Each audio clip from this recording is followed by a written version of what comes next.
दोस्तों, ये एक विचित्र कहानी है। गंगा, सरस्वती और लक्ष्मी में आपस में झगड़ा हुआ और तीनों ने एक दूसरे को श्राप दिया। क्या आप जानते हैं, माँ सरस्वती ने एक बार ऐसा काम किया जिसकी कोई कल्पना भी नहीं कर सकता। उस एक गलती की वजह से उनको एक ऐसा श्राप मिला जिसकी वजह से उन्हें धरती पर उतरना पड़ा। इसी श्राप का परिणाम माता लक्ष्मी और गंगा को भी भुगतना पड़ा। पौराणिक कथा की माने तो एक बार माता सरस्वती ब्रह्मलोक में अपनी वीणा बजा रही थी कि तभी माता लक्ष्मी वहां प्रकट हुई। माता सरस्वती ने उनका स्वागत किया और आसन ग्रहण करने को कहा। वो माता लक्ष्मी के हाल चाल लेते हुए बोली कि माता, आप अब ब्रह्मलोक क्यों नहीं आती? तब अभिमान के साथ माता लक्ष्मी ने कहा कि उनके पास समय नहीं रहता है। और तो और उन्होंने ये भी कहा कि मैं जन कल्याण के कामों में बहुत व्यस्त रहती हूँ। आज थोड़ा समय मिला तो सोचा आपसे मिल लूँ। मुझे सबके धन, वैभव और सुख देना होता है, इसलिए समय नहीं मिलता। मेरे बिना इस दुनिया का चल पाना असंभव है। वहीं आगे लक्ष्मी ने माँ सरस्वती पर कटाक्ष मारते हुए कहा कि अगर उन्हें सिर्फ ब्रह्मलोक में वीणा बजाना होता तो उनके पास भी समय ही समय होता। माता लक्ष्मी की अहंकारी बातें सुनकर माँ सरस्वती को बहुत क्रोध आया, जिसके बाद उन्होंने भी माता लक्ष्मी को कटाक्ष मारते हुए कहा, यह सत्य है कि आप वैभव की देवी हैं, लेकिन फिर भी आपको चंचला कहा जाता है क्योंकि आपके पैर एक जगह नहीं टिकते। आप में बिल्कुल भी स्थिरता नहीं है, लेकिन मैं आपके बिल्कुल विपरीत हूँ।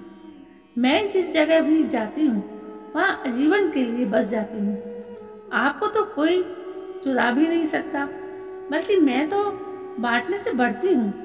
उन्होंने आगे कहा कि कोई भी मनुष्य कितना भी धनी क्यों ना हो, जब तक उसके साथ नहीं होती ना, उसका जीवन मिट्टी के बराबर ही रहता है। माँ सरस्वती क्रोध में आग बबूला हो गई, जिसके बाद उन्होंने माता लक्ष्मी से कहा, अगर मैं ना होती तो यज्ञ मंत्रोच्चारण मुमकिन ही नहीं होता। बिना विद्या और ज्ञान के किसी भी मनुष्य का जीवन संभव ही नहीं है।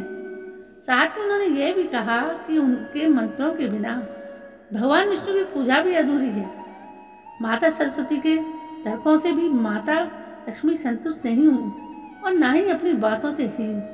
जिसके बाद उन्होंने कहा कि अब इस विवाद का फैसला सिर्फ श्री हरि ही करेंगे। बस फिर क्या होना था, दोनों देवियां इस बात का फैसला जानने के लिए विष्णु लोक के लिए रवाना हो गए। बता दें, वहां पर देवी गंगा पहले से ही मौजूद थी।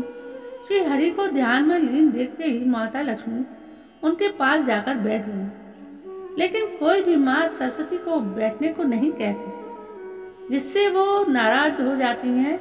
वह फिर क्या क्रोध में लाल माँ सरस्वती ने माता लक्ष्मी से कहा कि आप खुद मुझे यहाँ लेकर आई हैं और आपने मुझसे बैठने के लिए भी नहीं कहा। क्या विष्णु लोक में ऐसे ही अतिथियों का आदर किया जाता है? इस पर माँ लक्ष्मी बोली कि मेरा निवास श्री हरि के हृदय में है और देवी गंगा को स्वयं प्रभु श्री हरि ने अपने चरणों में स्थान दिया है।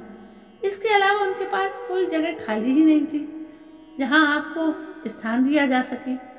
इतना कहकर दोनों देवियां माता लक्ष्मी और गंगा जोर जोर से हंसने लगी।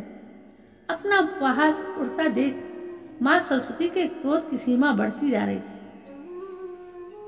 माँ सरस्वती ने माता लक्ष्मी से कहा कि आपको बहुत अभिमान है अपने वैभव और अपने श्रीहरि के हृदय में होने का, तो मैं आपको यहाँ से दूर कर दूंगी। इतना कहकर माँ सरस्वती ने माता लक्ष्मी को श्राप दे दिया और कहा कि आप विष्णु लोक छोड़कर धरती पर चली जाएं और आप तुलसी रूप में जन्म लें, जहाँ जाकर आपका भगवान विष्णु से कोई संबंध नहीं रह जाएगा और धरती पर आपका विवाह किसी असुर से होगा।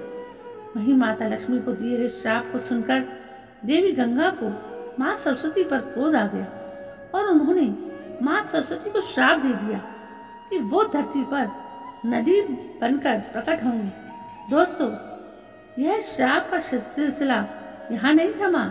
माता लक्ष्मी की तरक फदारी में देवी गंगा ने माँ सरस्वती को श्राप तो दे दिया, लेकिन उनको ये भेदभाव बिल्कुल भी नहीं भाया। उन्होंने क्रोधित होकर देवी गंगा को भी श्राप दे दिया कि वो श्री हरि के चरणों से निकलकर धरती पर नदी बनकर निकलेंगी और अधिक से अधिक पापियों के संपर्क में आएंगी। अब दोस्तों, क्रोध की अग्नि में तपते हुए तीनों ने एक दूसरे को श्राप तो दे दिया, लेकिन जब उनका गुस्सा शांत हुआ तो तीनों को बहुत पछतावा हुआ।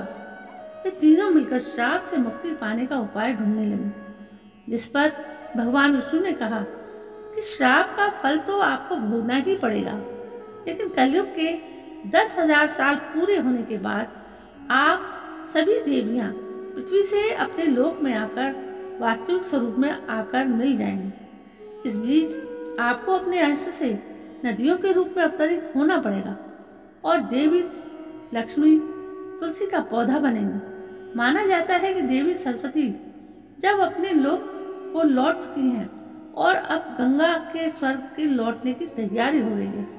तो दोस्तों, ये थी कहानी। यदि सोचा जाए, कलयुग के अंत तक ज्ञान की तो कमी हो ही जाएगी, तो लगता है कि शायद सरस्वती माता लौट जाएं अपने धाम को, और लक्ष्मी तो पहले ही लौट जाएंगी, और माँ गंगा जो आज कहीं कहीं बह रही हैं, कहीं सूखी हैं, ये भी ऐसा लगता है कभी समाप्त हो जाएंगी। तो कहानी कैसी लगी आपको? कहानी पसंद आई ना? तो प्लीज़ मेरे इस चैनल को सब्सक्राइब करें। कल मैं फिर हाजिर होती हूँ 8 बजे। तब तक के लिए जय हिंद, जय भारत।